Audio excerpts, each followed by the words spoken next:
Hey, salut à toi, j'espère que tu vas bien. L'acupuncture demeure mystérieuse pour bien des gens qui ne savent pas vraiment pourquoi ni quand consulter. Pourtant, ça ne prend pas d'avoir un gros bobo ou d'attendre de plus être capable d'endurer une douleur avant de prendre un rendez-vous.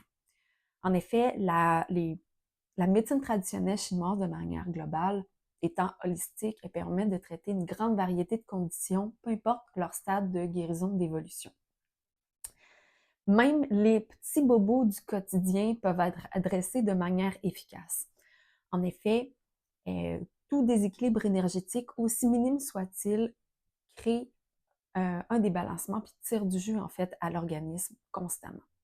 Si tu es curieux, curieuse d'en apprendre davantage sur des problématiques qui, de prime abord, ont de l'air anodines, mais peuvent être traitées grâce à l'acupuncture, je t'invite à visionner cette courte série de vidéos. Comme tu as dû le deviner, je m'appelle Audrey. Je suis acupuncteur à Montréal. Je pratique dans Hochelaga depuis ma graduation du Collège de Rosemont en 2019. Je suis fascinée par tout ce qui peut être abordé grâce aux principes de la médecine traditionnelle chinoise, malgré le fait que, en clinique, les principales raisons de consultation demeurent autour de la douleur, les troubles digestifs, l'anxiété et l'insomnie. En effet, le spectre d'action est beaucoup plus vaste et malheureusement sous-estimé. Dans la vidéo qui suit, je vais te parler de comment l'acupuncture pourrait t'aider si tu as des ballonnements. À tout de suite!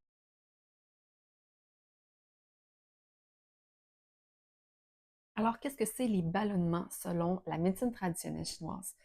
En fait, ce serait lié à un déséquilibre énergétique de la sphère de la Terre, dont sont responsables la rate et l'estomac.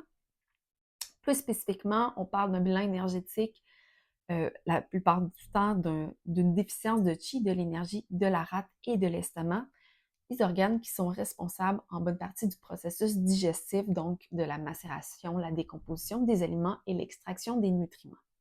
Comment l'acupuncture peut aider? Bien entendu, en tonifiant cette sphère d'énergie-là, la rate et l'estomac, pour faire en sorte de nourrir ce qu'on appelle le feu digestif et faire que le processus digestif se passe de manière harmonieuse, que le bol alimentaire suive son cours sans embûche.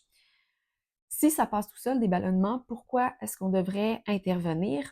Eh bien, ce simple signe-là traduit en fait un certain dysfonctionnement, disons, au niveau du processus digestif et à la longue, euh, étant donné que des aliments sont extraits et générés une bonne partie de notre énergie, ça peut créer des déséquilibres au niveau du transit, voire de la fatigue chronique. En résumé, les ballonnements dénotent en fait un déséquilibre énergétique au niveau de la sphère de la Terre. Si ça arrive de manière occasionnelle, ils ont relativement une incidence mineure au niveau de notre santé, mais s'ils sont présents de manière récurrente, ils peuvent traduire d'un dysfonctionnement au niveau des processus digestifs. Si tu as trouvé cette vidéo-là intéressante, pertinente, je t'invite à cliquer sur j'aime et à la partager avec des gens de ton entourage. Si toi, tu désires en apprendre un peu plus sur la médecine traditionnelle chinoise, tu peux télécharger mon guide gratuit en cliquant sur le lien qui est sous la vidéo. Guide intitulé Comment soulager efficacement cette maux du quotidien. Sinon, on se voit dans une prochaine capsule. Ciao!